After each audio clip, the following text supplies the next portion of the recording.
بسم اللہ الرحمن الرحیم۔ السلام علیکم۔ حضرت سلیمان علیہ السلام کے لشکر میں نہ صرف انسان تھے بلکہ جنات اور پرندے بھی آپ کی فوج میں شامل تھے۔ حضرت سلیمان کا لشکر ایک بار کسی وادی سے گزرا جہاں چونٹیاں بہت زیادہ تھیں۔ چونٹیوں نے غیر معمولی طور پر آپ کے لشکر کی عظمت کا اعتراف کیا۔ چونٹی کی گفتگو میں کتنا حسن ظن تھا۔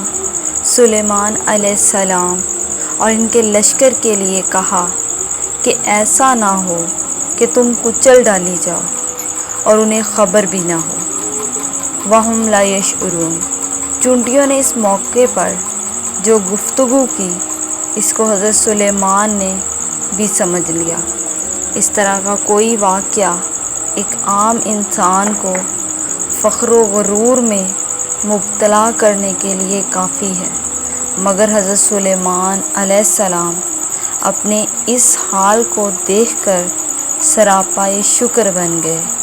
جو کچھ بظاہر خود انہیں حاصل تھا اس کو انہوں نے پورے طور پر خدا کے خانہ میں ڈال دیا۔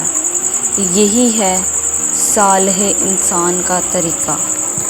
سبحان اللہ۔